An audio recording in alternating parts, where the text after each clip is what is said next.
Hey everyone, welcome back to another 31-minute podcast. I have, I think it's a very exciting interview today with Zana, and your last name is pronounced? Glamuzina. Glamuzina. Yeah. That's a great name. When I came to Australia, people actually asked me, they're like, is that your real name? Yeah. And I was like, yeah, that's why It's like a movie star name. Yeah. It's like, pick your name. Yeah. So just to get people familiar with you, we don't do lots of interviews on this because we have a certain type of energy stream that we stick to. Yeah. But yours fits right into that. So 13 years as a PT. Yeah. And what are you doing now? So about halfway through my career as a PT, my husband and I actually lost a lot of money. We invested some money with one of our good friends. Really? And he ended up being like a con artist who took everything and left us sort of completely broke, and we had to cancel our wedding, and it was a big hoo-ha. And at that point we started really, really like digging deep into our business, and we were working so hard and we're training like demons, and we were like getting ready to do some photo shoots and things like that to promote our business. And we were both just so exhausted, and we'd started meditation and stuff a little bit before that, but we kind of just sat there and were like, what are we doing with our lives? Like, why are we killing ourselves? And is this really going to make us happy? And that sort of took us on a really deep journey into meditation, because we started looking at like what was really important and what was going to make us happy in the long term. And it wasn't just about creating money. And so that then took us on a journey to India, and we lived in an ashram for about 4 or 5 weeks. So tell me about that for 1 sec. Sorry to jump in. I don't, because it probably sounds like, oh, we went here and did this. No. So most normal people hear about an ashram. So you say it, ashram, and then India. So that, can you describe it? Yeah. So we actually played a game when we first got there, and we're like, who out of our friends would stay here? And I think we got 1 or 2 maybe, but I don't think the blankets had been washed, and it was pretty it's pretty simple living, because it's sort of a environment where everyone has the same values and everyone's kind of there just to be really simple and live a lifestyle in line with yoga. And so we were actually doing a meditation teacher training course, and we'd get up in the morning and meditate for a few hours, then we'd do philosophy classes, and then in the afternoon we'd do chanting classes and all these like things that there were times when we were like, I'd stand around and I'd look at what was happening, and I was like, how did I get here? Yeah, well, that's what I was going to say. How did you pick that? Like, what did you see it on the website or something? I think my husband just found it online, and it actually ended up being our honeymoon, which was kind of crazy as well on reflection. But he was like, how about we go and do a meditation teacher training course? And I was like, sure, let's just go do it. So we just threw ourselves into it. And what, did you pick some random one on Google? We actually just found the only one that was available in Rishikesh, which is kind of the birthplace of yoga and meditation in India. So that was, it just sort of happened. It was just Google, basically. But it was an incredible experience, and I think it helped really, like, for us. A lot of people, when they do yoga and meditation, they can get really deeply into the, I would say, like the woo-woo or the kind of spiritual Kool-Aid, we'd often call it. But I think when we were in India, it was amazing to learn about all the traditions, but we've definitely taken a different approach to meditation in terms of, we understand that the Western mind likes to know and figure out what it's doing. And that's why a lot of people don't connect with meditation. That's me. I literally don't. But I have started listening to yours, which we'll talk about, which is great because it suits my mind perfectly. Yeah, good. So what else did you learn? Like, and just the part where you're saying like things haven't been washed and all that, were you like, am I going to stay here? Am I not? Yeah, we definitely booked a nice hotel and we left. But, but I remember we didn't realise that it was going to be so cold because it was December in Rishikesh, which, we just thought India was really hot all the time, which was a bit silly. Yeah, but this is at the foothill of the Himalayas, so it gets cold. And we had this like one tiny heater with like a little bar on it, and it was only one little bar. The rest of it was like honestly like a tetanus shot, like you would if you scratched yourself. And so we would like get out of the shower. The shower you had to heat only on occasion. Like they would allow you to turn the switch on because they were like really careful with power. So you'd get out of the shower and like huddle over this one little barred heater with like your towel that you're like, well, I'm not even sure if this is clean. And it was just like, it was a lot. And it was full vegetarian diet, and Are you vegetarian? I was for a while, but I'm not. No, no. But I met some amazing people. One of the guys we met there from New York is like our best friend now, and yeah. How many other people were there? In the course when I did it, I think there was 9 of us, 10 of us. Okay. Yeah. And was that for how long? 4 weeks? That was 4 weeks. 4 weeks. Yeah. And so from the beginning to the end, did you change a lot? Did you what was your learnings out of that? Yeah, definitely. I started to really understand what meditation was a lot more, and it got me really prepared to sit down for a lot longer. When I left there, I was meditating twice a day for 45 minutes to an hour. And the whole, when I was there at the start, I was kind of like most people, like, what am I doing here? I don't really understand it. I'd sit there and I'd just be uncomfortable the whole time. You know, you're sitting for 2-hour periods. So really? it was really hard. Yeah. And it was also hard sometimes to understand because the Western versus Eastern philosophy is quite sort of, we'd ask questions and sometimes they'd just be like, no, you just do it. And so that was sort of difficult. I was like, but I don't know what I'm doing. but it was sort of the catalyst that really allowed me the space to get a routine down so that when I came back, it was just like second nature. So do you meditate now every day? Yes. And how long do you do it for? Depends, usually 30 minutes to an hour. But I just kind of, now that my life consists of it no matter what, I don't feel so much about having to have a disciplined time. So sometimes I'll sit down for half an hour and I feel like my body wants to move and that's enough. But sometimes I'm like, I need more space, and so I'll sit there for longer and it'll feel fine. So can we drill into this part? Yes. There's so many things I want to ask you about it. Can you just describe before we do, what did the teacher look like? Oh, in India? Yeah. So we had 3 or 4 teachers actually. Yeah. So none of them were overly they weren't walking around in robes or anything like that. No. Yeah. No, they were fairly normal. Some of them would wear more traditional Indian style clothes, but it wasn't like a monastery. Yeah. Okay. Got it. No. So with meditation, you do it for half an hour to an hour. Yep. I think I'm winning doing your 5-minute one or whatever it is, 7-minute or something. But do you have to be in the right frame of mind? No. Because I've always avoided it. I've always found it too hard. My brain starts wandering around and I'm like, oh, maybe it's ADD, maybe it's this or that. Tell me what you do. So I think this is one of the biggest misconceptions about meditation, and it's a major reason why people just don't want to do it, and that's because they assume that 1, they're meant to feel relaxed, and that 2, it's going to be an instant kind of I feel better. Yeah. But it's not. If you want to feel relaxed, go have a beer, do some breathing, jump in a cold shower. That's going to bring your nervous system down instantly, right? Meditation's the long game. It's about learning how to be with yourself over time. And at first that can feel really uncomfortable for people because we've spent our entire lives distracting ourselves. So all of a sudden you have to sit down and be okay with not doing anything. Yeah. And that's confronting. Yeah, for sure. So did your mind, are you an instructor now? Yeah. Like a meditation instructor, is that what your main, because you were PTing? So both. So you do both now? Yeah. And is your goal to be one or the other, or is it do you favour one over the other? I definitely feel like my life journey and my passion over the last 6 years has gone more towards meditation, but I'll always have a genuine desire to help people with the whole aspects of wellness and health. Yeah. So how do you start? I can't sit there for half an hour. No. I'd be like, no. Tell us how to start. Okay, so I think for everybody, I just usually say commit to 5 minutes, and that's it. You're just making a commitment to yourself every single day, which is similar to the 31 minutes. Yeah. And in time, you'll find that, I feel okay to sit for 7 minutes today, or need to go back to 5. It's about sort of just making that daily commitment. Because you'll just find in time that will grow. I didn't start sitting for 30 minutes when I first started. You know, I sat down for 5 minutes like you did. Yeah. And at first I was just like, what am I doing? This doesn't feel relaxing at all. In fact, I feel a little bit annoyed. Why would I do this? Yeah, because I've always found it, I've always pictured it like you've got to go into some deep trance. No. And then come out. And I'm like, because before I spoke to you and you sent me your beginners couple of things. And then I did Esther Hicks's.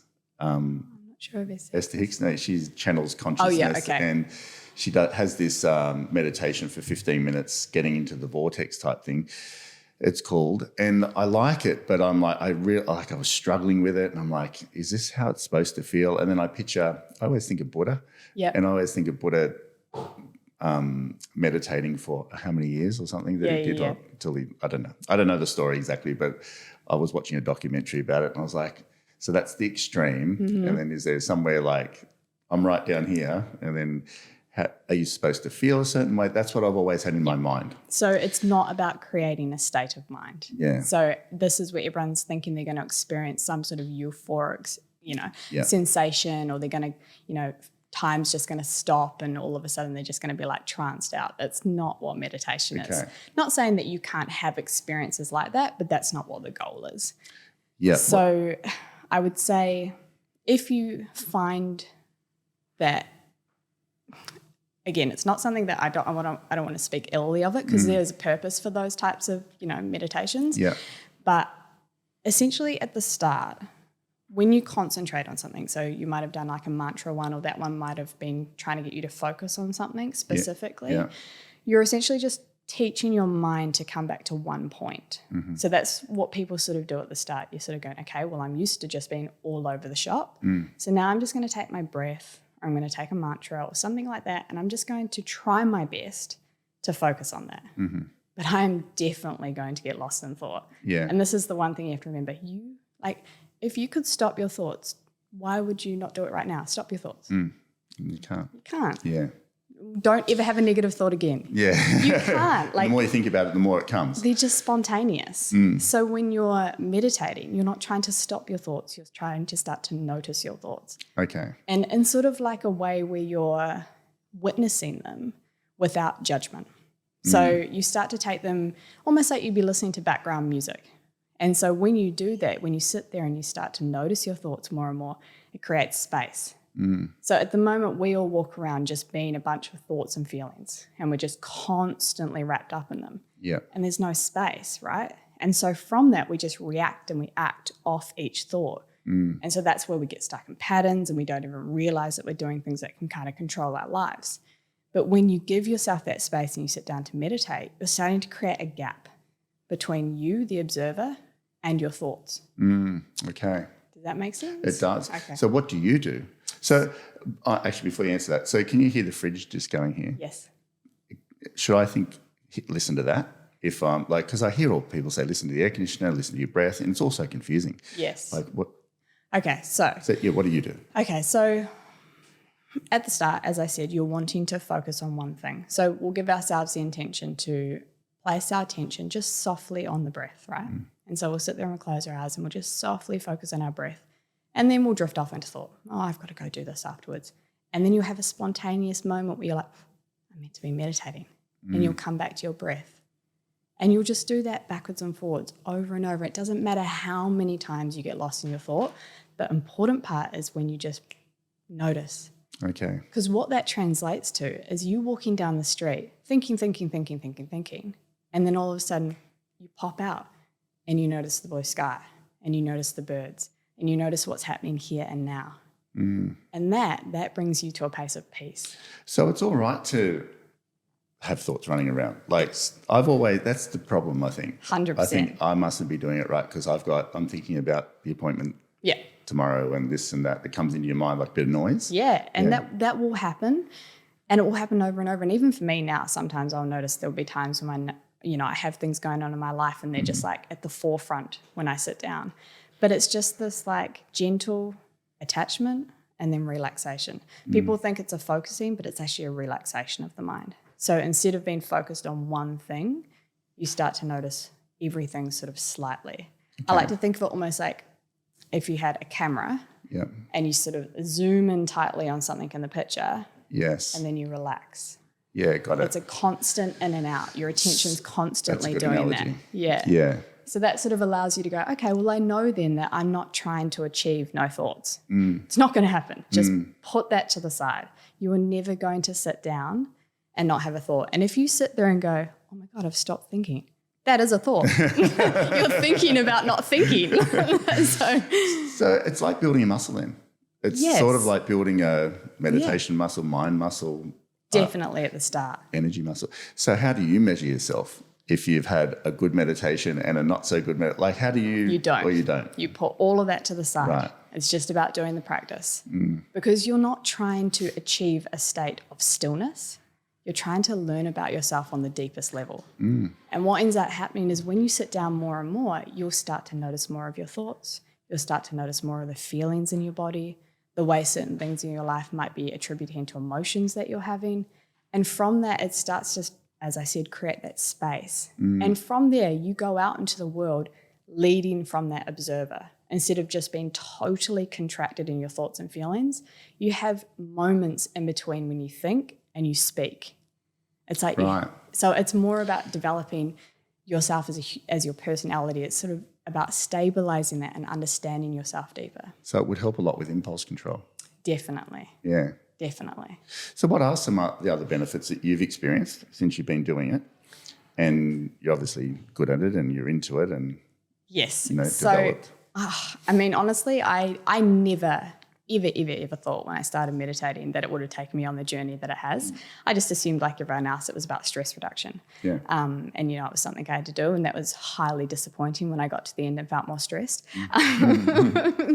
But as I got further along and realised it's the long game, not the short game, I started to realise, like, oh, wow, this is, like, incredibly beneficial for understanding why I do certain things and certain ideas and beliefs that I've had about myself that have been limiting the way I've been living my life, and then how I've been acting and reacting to other people. And it just actually starts to make you become a better person. I have no doubt in my mind that if we all meditated, that the world would be a completely different place. Yeah. Completely different.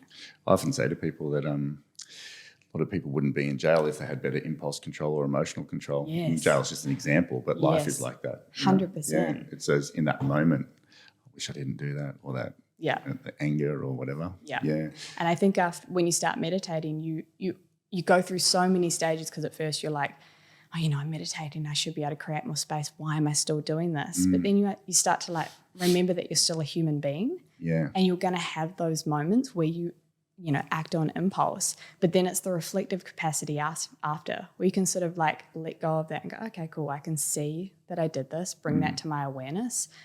Say sorry if I need to, which, again, you start to get less attached to your personal identity. Yeah. And then from there, it's like you can start to move forward in life, changing the way you are, not through force. This is the difference. It's because you start to see it with clarity. So it's not like I need to be a better person, so I'm going to, like, force myself to be this way. Yes. You just start to naturally change. Yeah. So would you say your frequency changes in general when you're... Yeah. Definitely. I think because you're starting to become aligned with who you really are. Yeah. You're not so aligned with just what you think and feel. Yeah. And so you can't like help aligning with your heart, sort of. 100%. Yeah. Or aligning with your truth, aligning with, like, your beingness. We are human beings, and we are so caught up in the humanness of ourselves. We're always fixated on our physical and our mental and all the things that are going on in our life. That meditation is essentially taking time to be focused on your beingness, to just be here and to notice. And when you do that together, you start to be a human being rather than just humanness. This might sound like a weird question, but we quite often hold on to things. I know I have over the years. There's been all sorts of things. And the person that ripped you off, did you, you would have had a lot of, like... Because I often think about what Jordan Peterson says, that there's the two biggest events in life are divorce and death. They cause a lot of grief. Yeah. But deception is even worse. Yes. And Jordan, he says that quite often. And I think it's true, because it's like, it's like, why did they do that? Blah, blah, blah. So how have you, how has it, I'm just thinking, like, that's not a good event, especially when a friend does it to you. Definitely not. Yeah. I actually, I have no animosity at all. Right. Anymore. Was that a journey though? It wasn't too bad, to be honest. There's probably other things in my life maybe that have hurt more in terms of, like, friendship things. Yeah. But that, I don't know. I think part of us, I think there was a greedy aspect of us as well that wanted more, where it was kind of like we had to look at that as well, But also I think the realization that like we'd lost all of this, but we were essentially exactly the same as when we had it. It was just an idea really hit home. And so it was sort of like it started to help us to understand what was important in our life. But also I think when it came to like the deception aspect with the friend, like I think meditation just allows you to start to recognize compassion. Yeah. Do you know what I mean? Like it's not to say that you excuse behavior. You know, we have to have, you know, rules and regulations behind things that we do. Yeah. But as you start to understand and see why and how people do things in a way that takes it off yourself. You know what I mean? Because you can get caught up, as you say, drinking the poison of somebody else's, you know, actions and living your life with that hostility, which does nothing to you and changes nothing to the situation. Yeah, absolutely. But also in saying that, there has to be an element of recognizing that it sucks as well. Yeah. Because you can't just toxic positivity it all over. You know, it's okay. Like, everyone just rip me off. Like, do you know what I mean? Like, like, I'm very much a big thing is like, you know, get angry if you need to get angry at first. Express that, but then don't hold on to it and harbor it. Like, and that will come up. Feel it and let it go. Feel it and let it go, but do be okay that it will arise again. Yeah, yeah. But it's the constant rumination that I think is where meditation helps with that. Yeah, absolutely. In India, what did you learn there that was like, this is for me? Like what are the things, sitting in the ashram for 4 weeks, like what are the things that you actually learnt there? So it's really funny because I'd say that we were walking in Rishikesh and we fell upon this bookshop, and there was a book in there from a guy called Jiddu Krishnamurti, and I would say that that book spiritually bitch slapped me. So, so it kind of made me realize that all of the stuff I was learning, I could get really sucked into the tradition of it, or I could actually start to look at what I needed to look at, and that was my own shit. And so meditation started to make me realize that it wasn't about, you know, sitting there and umming and doing all these like chanting and things, although a beautiful expression. It was about learning about my most fundamental elements and starting to like disentangle myself from all of my beliefs and my ideas and things like that. And so my biggest learning was from him. And I feel like it was part of the journey because I needed the meditation course. I needed to be sitting there in chanting classes doing Om for an hour in order to go like, is this really what it's about? And it is in a way, but it's not going to get you to where you really want to understand meditation. Yeah. Because it can get so caught up in the mystique. Yeah, for sure. So what's astral travel? Oh. Like, do you do that? No. No. That sort of stuff for me is like, again, it's not something that I discredit. I definitely think it's a possibility. But where I would think about it in terms of like an outer body experience or things like that is it's more like, we're going deep. My understanding or the way I think of reality, because meditation is ultimately understanding the fundamentals of reality, is that everything is one consciousness or one mind at large, right? And within that mind at large, there are many individual expressions, which are all of us. But we all exist within the one mind. And when you're in meditation or when you are meditating, you are reconnecting with the one mind in that way. And so I think sometimes what the astral travel or things like that can be, from my understanding, is that we believe we are localized in this body, right? Our thoughts are in our head. That's what we believe. We are here. When you are potentially in a relaxed state and your mind and your body sort of relaxes, that connection with the bigger can feel less localized. So it might feel like the experience is not that you're just here. Yeah. You're more. So you connect to, the bigger. Yeah, well, you're always connected to that, but you're more maybe aware of it. Yeah. Rather than being so contracted. So thanks. I was wondering what it was. I don't think I'll ever be able to do it, but it's like. No, I don't think it's not something that you should aspire to do. Yeah. It's not something that I aspire to do. It's exciting but it's not meditation. Yeah, for sure. Yeah. Breath work? Yes. You do breath work a lot? Yep. What do you do as a basic, I do the Wim Hof beginner. Yep. But I always, and I don't mean to jump in, I just probably frame it, like I always found it oh, I can't be bothered doing the breath work today. Yeah. It took me a long time to actually go, yeah, I really like it. Yes. And I just found it really hard work. Yeah. You know, like I did. I don't know why. And I'm not afraid of hard work, but I just felt like the breath work was like, can't be bothered today. Yeah. No, I fully get that. So what do you do and what do you recommend? So Wim Hof is an amazing one. I think he's revolutionized breath work for people. I think it's actually a yogic traditional breath, but it's just sort of been reformulated by him, which is cool.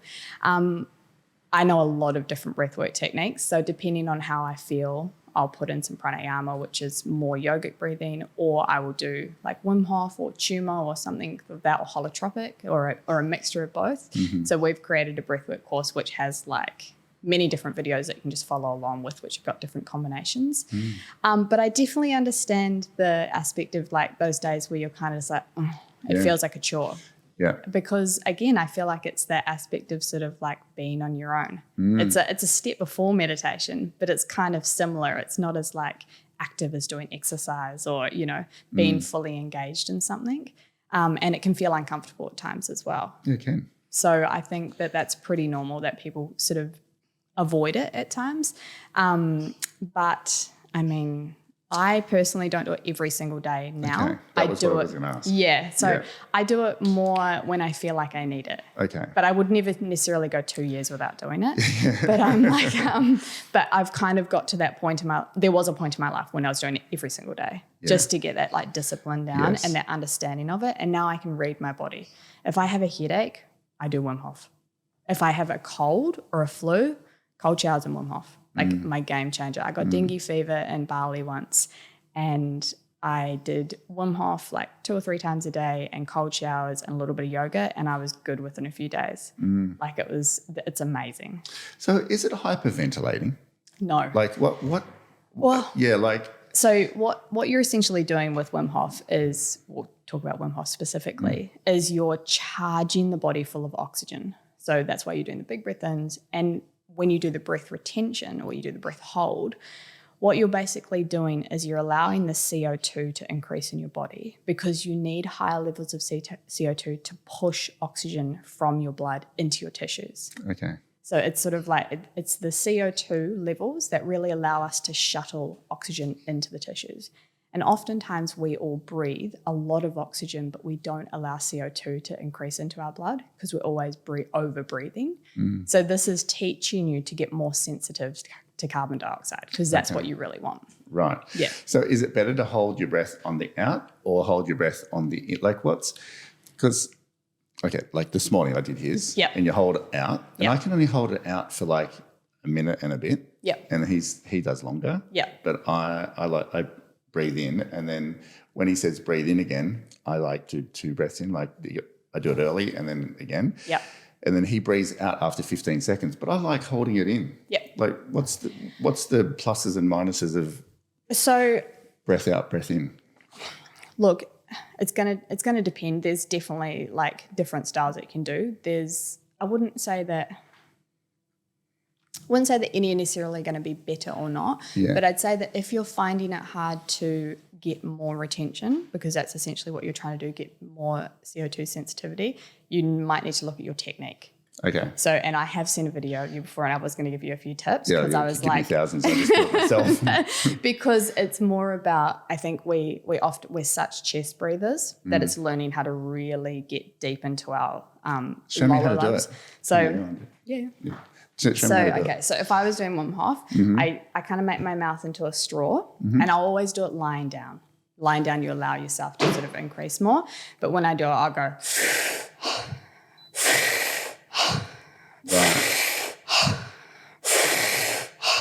And so it's like a real deep in and then a letting go.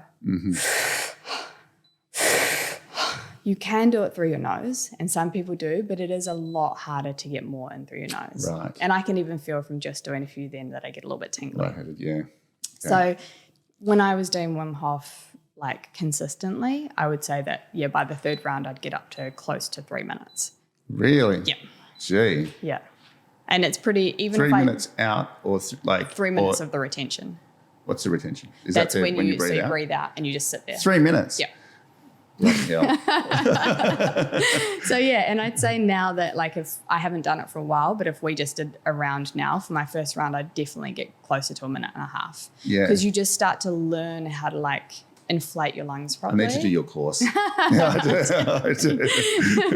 Yeah, it's definitely like and sometimes even if you place your hands on your lower ribs, you can really feel that expansion. Yeah.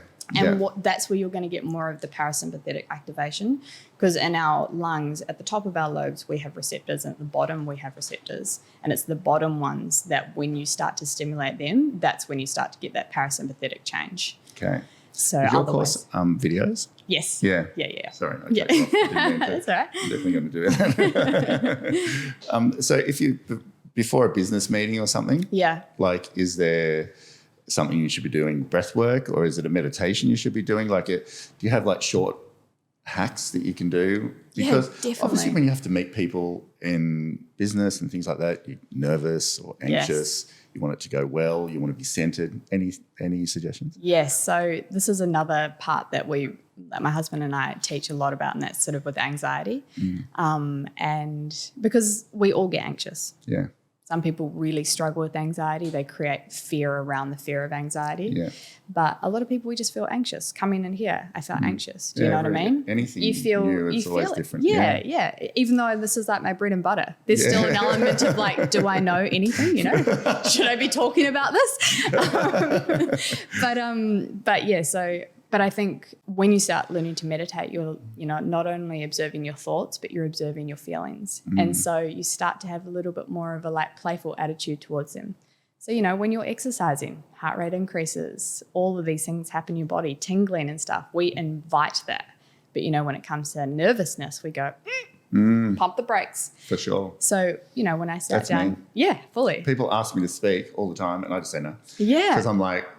Because they ask you to speak 6 months down the track and I'm like, I don't know how I'm going to feel on that day. Yeah. I say, no, don't worry about it. Yeah. And the same this morning when I was meditating, I had thoughts popping in about our conversation. And then I just thought, what's the worst that happened? Yeah. We have nothing to talk about. We don't like each other and we never see each other again. Exactly. Or the opposite. To look at Davistown. Yeah, exactly. I was like, but when we become so attached to the outcome, put so much pressure on ourselves. Yeah. But, when I came in here, it's just allowing those feelings to be in my body.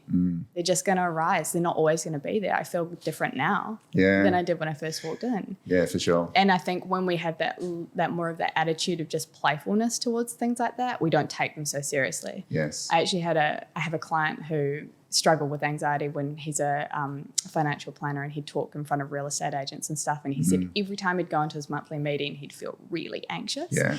And then he started to have this attitude of just noticing the feelings, and then almost had like a kindness towards them. Like there is a certain protection, right? Like at some point in our life, and this can go back to when we're, in our childhood, we all felt ashamed. We all felt judged. We got pointed at by our classmates. And in that moment, we felt deeply embarrassed. Totally. And part of us actually believed that we deserved it. We didn't have the rational mind of an adult to be like, don't worry, that's the other kids. Yeah. We were like, oh my God, I acted like a dick and I shouldn't have done that. So it's like a protective mechanism. When you go into an environment, it's like that social anxiety is a part of like, remember that time? Don't do that because you'll feel that shame. So true. And so you can kind of like smile to it and be like, thank you. You're there to protect me, but it's all good. Yeah. Do you believe in God? What do you believe in? I do, but God is not a deity in the sky that is looking down upon me. Yeah. So yes, definitely. You can call it awareness, consciousness, God. I've only just in the last sort of year become okay with the word God, because I was brought up Catholic, and so I had a whole different idea about it. I think God and religion's two different things. Completely different. Better not go there, but completely I was just interested. I'm like, is she Buddhist? Is No. So I'm not anything, but I definitely believe in God. I believe God is the most fundamental aspect of everything. Yeah. And that we are made of that. Part of it. Yeah. The bigger thing. 100%. Yeah. And you can know God at any moment if you just close your eyes and be still. Yeah, so true. So back to the business meeting. What should people do? Should they do a quick breath session if they got 10 minutes to go go in? What should they do? Or should they do a quick meditation? So the only thing so breath work is great, but breath work to get rid of anxiety, it's like sometimes it can work and sometimes it can feel good, but sometimes it can exasperate it because you're trying to get rid of it. Yes. We're wanting to accept it. Yeah. We're wanting to learn that it's okay to feel a little bit anxious, to invite those feelings with a sort of a kindness. So that's where I think a quick meditation of just sitting there with yourself and just being like, okay, I see you arising. I see this happening. I understand you. Like I'm just going to allow you to be here. I don't know if you know this, but biochemically, an orgasm is the same as a panic attack. No. Yes. Is it really? Yeah. So they've actually done studies, and the biochemical markers that we have in our blood when we have an orgasm is the same as when we have a panic attack. Yeah, wow. One we invite, one we resist. Yeah. So it's about creating an attitude of non-resistance or acceptance. That's interesting. So I think when you can do that a little bit more and more, obviously it takes a bit of practice, you can start to sort of be okay with the way you feel when you get those anxious feelings arise or nervousness. Because actors have said, like I've known a few along the way, and they said, convert anxiety to excitement. I'm like, how do you do that? Well, think about when you you just decide to do that. Well, I think when you're standing at the airport and you're waiting for someone you haven't seen to come out and you feel anxious but nervous and excited, you don't know how to label it because it's actually the same feeling. Anatomically, if we were to break that feeling down, it's the same. It's just what the mind's saying about it. Or maybe what you said then, what label we put on it. Exactly. So because it is sort of the same, isn't it? Start to get heart rate goes, a little bit of tingling. Don't know what to do with the extra energy. So I think that's a really important one and that's where meditation gives you that space. Yes. So if I was to start, or someone listening to this was to start, what do they do? Start meditating, breath work, start some structure. Yeah. So I think this. Breath work with meditation at the start's really good because you probably know that when you get to the end of your breath work, you feel pretty relaxed. Yeah. And I think it's important because at first people can feel really contracted in the body and sort of tense. So if they sit down to meditate straight away, they just feel agitated. So a little bit of breathing can just be a nice way to settle the mind so that you can sit down and sort of observe. And the way you did it then, is that? There's many techniques. You can do Wim Hof, but you could do just some hummingbee breath where you're just sort of breathing in through your nose and then you're just making a and you do that. You'll notice that as you do that more and more, you'll get an elongation to your breath and that the longer your exhale is, the more it will start to relax you. Okay. Even just 5 or 6 of those. That's cool. Yeah, and that just I sometimes if I'm feeling like I've been rushing around and I'm driving, I'll just do that while I'm driving, and it just starts to help to make you kind of just feel a bit more like. Yes. So something like that can be really good, and then I do suggest doing something guided at the start for meditation. You could even just get a little timer that has a bell on it, and just sort of have that bell to remind you to come back to your breath. Or you could do a mantra where you're just saying sort of a Sanskrit word over and over. But ultimately, that's just the very beginning. Is it like a 5-minute timer? Yeah. Like just 5 minutes and then just... Yep, just 5 minutes. I reckon 5 minutes at the beginning and just no matter what.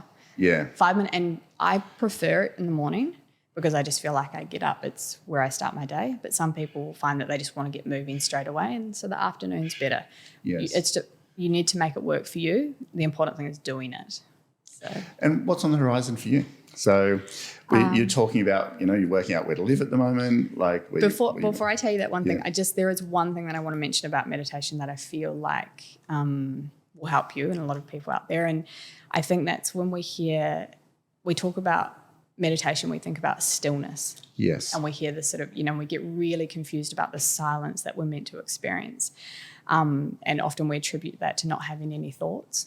But when you hear the term stillness or silence of the mind, it's not about having no thoughts. It's about noticing that your thoughts arise in stillness. So your attention is always focused on your thoughts. But when you start meditating, you start to notice that there is a stillness or a silence that exists within everything, that everything is arising in. Mm-hmm. So right now for us to hear birds or to hear the sound of the air conditioning, there is a stillness that is happening or a silence that is happening in order for you to be able to hear that. Yes. So instead of placing Otherwise you wouldn't be able to. So there's always a contrast. There's a context and a content. That's a good point. So is it leaning into the silence? It's placing your or leaning attention. into that. It's placing your attention more on the silence. Okay. So if we were to close our eyes now, and you just start to come to your body, start to come into just noticing your breath.